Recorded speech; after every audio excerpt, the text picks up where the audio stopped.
When it comes to Las Vegas, you have to talk about entertainment. I mean, there's always politics, like we were talking about earlier, and then there's a fashion, but come on, Vegas is always and always will be about the entertainment. And here at the Queen Victoria Pub, inside the Riviera, we have with us today a great selection. I mean, Little Jay, fantastic having you back on. A great comedian, Mark Maynard, who is, of course, a great singer, and Charlie, the wise guy magician, who does magic here in town. Very, very representative of everything that goes on here in Vegas. Let me start with you, Mark. You have been known in this town for, I'm going to say, a few years. I'm not going to say anything about how long unless you want to. Well, I'm worried about what I've been known for, but no. Yeah, I moved, you know, Rick, I moved into Las Vegas in 1969. Okay. I have been here since 1969. And working as an entertainer the whole time? Yes. Yes, I have. Okay. And most recently, I've been really focused on tribute artist work.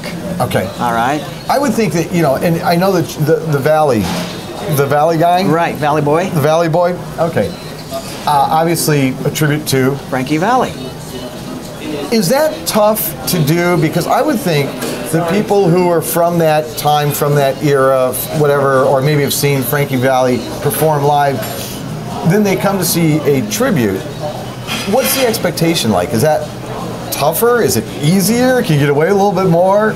Well, I have a very personal history with Frankie Valli in that it was December of 1993. Frankie Valli was here in Las Vegas and he was performing at the Desert Inn.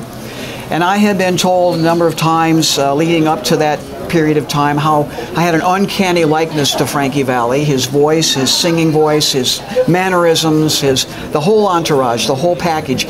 So I made an arrangement to see Frankie Valli at the Desert Inn after one of his shows. It was December of '93, and it was with the explicit purpose to visit with Frankie about doing a tribute. And I did a visit with Frankie Valli that night after the show. He agreed to meet with me, and he was very cordial. How cool is that? Yeah, very cool, very cool. And that was at a time when, you know, entertainers and so on could get a hold of each other by phone. Yeah. You could meet each other after the shows. Right. Not and so much. So he met with me, and I told him, you know, Frankie, the reason I'm here is to visit with you. I want your direct permission, please. So I can make a living. Yes. That I may pursue and portray a live, in-character, live singing voice tribute as an impersonator of yourself and the music of the Four Seasons. So he listened to me a little bit, and he said, I have no problem with that, Mark. He said, I think that imitation is the highest form of flattery. Great. He says when he's in Atlantic City or New York or back east somewhere, and I'm in Las Vegas or vice versa, we'll keep the torch burning in both places. Fantastic. Yeah. What a great story. And the things that you find that so many of the entertainers actually are extraordinarily personable. You know, and especially back, I call it kind of back in the day, in the 60s and the 70s and 80s. That's one of the great things about you being here at the Queen Victoria Pub. I don't know if you know this or not, but Frank Sinatra, or not Frank Sinatra, Dean Martin used to own this club. Cool.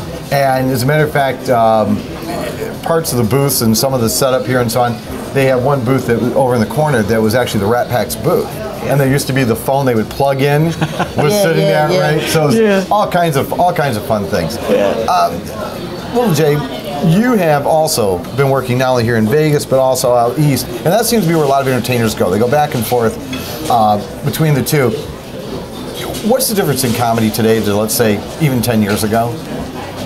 To me, it's just the enthusiasm behind it. The old school comedians were all over the place. You take Robin Williams. I mean, that guy's a ball of energy. He's all over the place. Today, it's changed. It's changed. I like to do a lot of the old school comedy because I like to be kind of in your face and make all the crazy expressions like Bette Midler, like, you know, Robin Williams.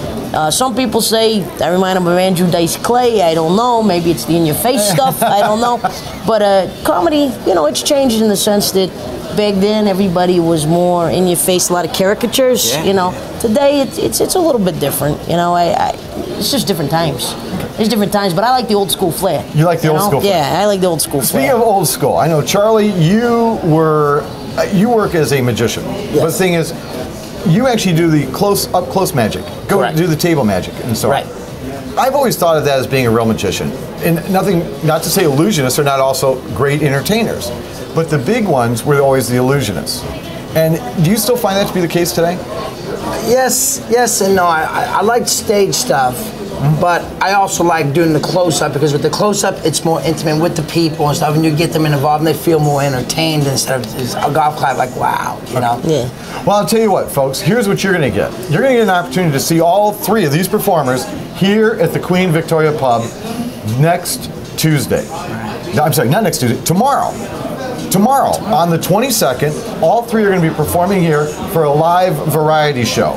So mark it down. Tomorrow night from 7 to 10 p.m., no cover. Come on in to the Queen Victoria Pub here inside the Riviera and see a great show. It's going to be called the VIP Variety Showcase. Variety Showcase. We will look forward to seeing you. Both myself and Ella are going to be there. You folks have a great morning, and we'll see you again tomorrow. Starts the ones.